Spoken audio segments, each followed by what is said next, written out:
Hello and welcome to another episode of the UCLA Bruins Insider Podcast. As always, I'm your host, Connor Moreno, lead writer for UCLA Bruins on SI, and today we are one day closer to game day. It is Friday, which means UCLA is playing against the number one ranked Ohio State Buckeyes tomorrow on Saturday on the road in Columbus. And boy, does UCLA have a task ahead of them.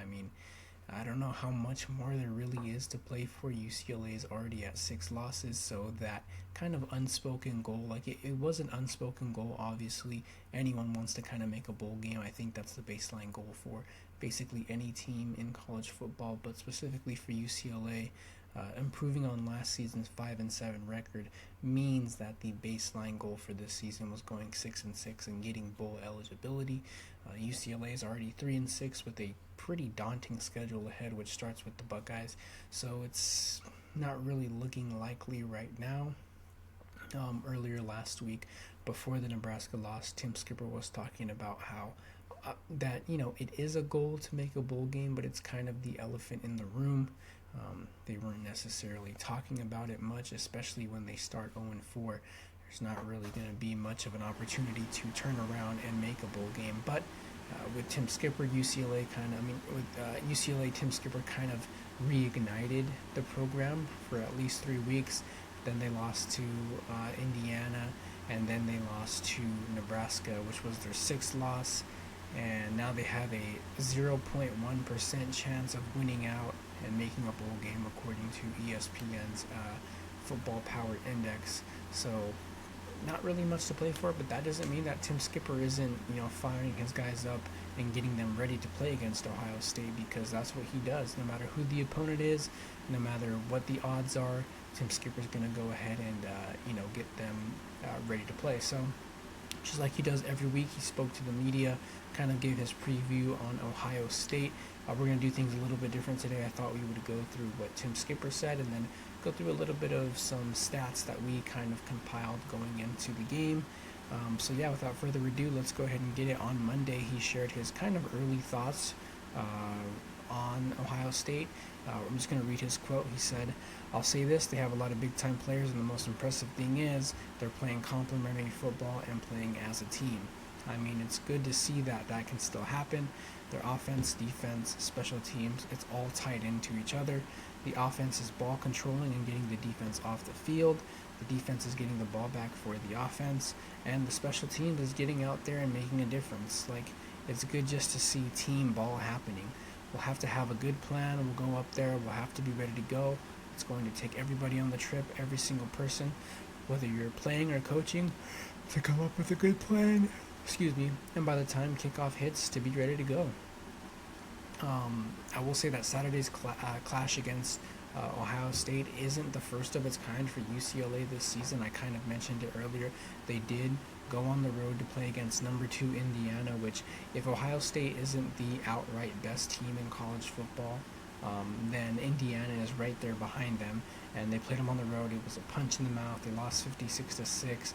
That was a real reality check, and kind of the Hoosiers and Kurt Signetti kind of reminded UCLA who they were, because UCLA, as you remember, were coming off of 3 straight wins, one of them being an upset against number 7 Penn State, and the Hoosiers and Kurt Signetti just reminded them who they were. But Tim Skipper also talked about him learning from that experience and what he's doing to take that experience into the Ohio State game. He said it's always going to come back to us just doing what we're supposed to do. The big message from that game to this one will be just starting fast. That was basically our last road game, so when we get back on the road, we want to make sure we put a big-time emphasis on starting fast. That's going to be the big thing, but we have to take care of us. We can't worry about who we're playing, things like that. Control the controllables, and we can control what we do. That's going to be our focus. I think starting fast has been a huge problem all season, and I think specifically on the offensive end. I talked about it last episode of our podcast, that I do think the defense has been improving every single week. They might have taken a little bit of a step back last week, but in the second half, I do think that UCLA's defense performed really well. It's just been the offense that's been taking, at least one half to, wake up and start fast.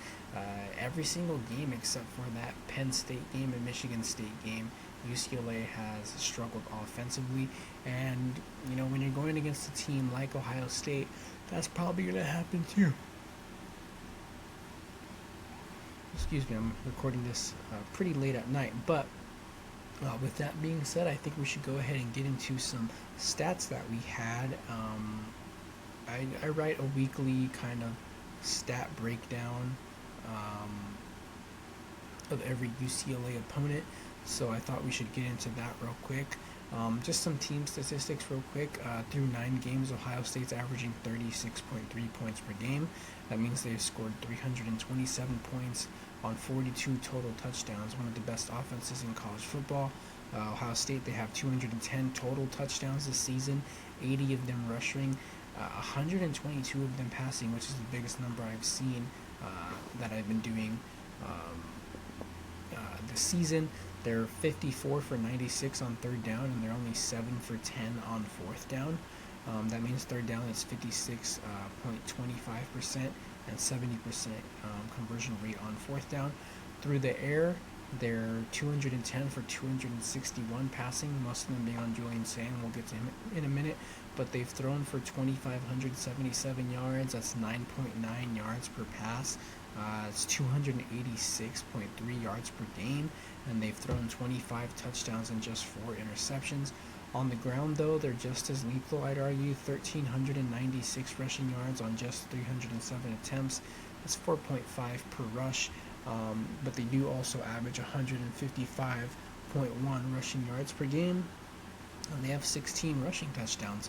Overall, and this number is staggering, 441.4 offensive yards per game. Just truly incredible. And then I like to highlight some of the player statistics, player-led statistics. Julian Sand obviously staking his claim as this season's Heisman winner. 2,491 yards, 24 touchdowns, just 4 interceptions. He has an 80.9 completion percentage this season, 203 pass completions and 251 pass attempts. He's been sacked just 5 times this season, and he also holds a season quarterback rating of 192.6, which, by the way, also, if you want to go on ESPN QBR, he has 91.1 ESPN QBR, which is the best in college football. Running back, you have Bo Jackson. He is Ohio State's leading rusher statistically, 613 yards on 95 carries for just 2 touchdowns, but that's because C.J. Donaldson has is the leader for Ohio State with 9 rushing touchdowns. Wide receiver, who else? Jeremiah Smith. He has 862 receiving yards on 65 receptions. Also has 10 touchdowns. That's 13.3 yards per reception.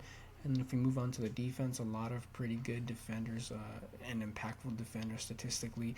You have linebacker Arvell Reese, has 55 total tackles. That leads the team. Also has 6.5 sacks and 2 pass deflections. Caleb Downs, 2 interceptions. And then you have defensive end Caden Curry with 38 tackles and 7 sacks on the season, which leads the team. It's going to be a tough matchup for UCLA. I'll say that. It's going to be very tough. It's probably their toughest game of the year. I'm not too sure if you want to rank Indiana or Ohio State, but I do think that depending on how they come out, it's going to be pretty decisively one of the toughest opponents they've had of the year. So tomorrow we're going to go ahead and recap UCLA's basketball game. They play against number 5 Arizona. That's another big game for them, so thank you for watching. Thank you for listening to the UCLA Bruins Insider Podcast, and we'll see you tomorrow.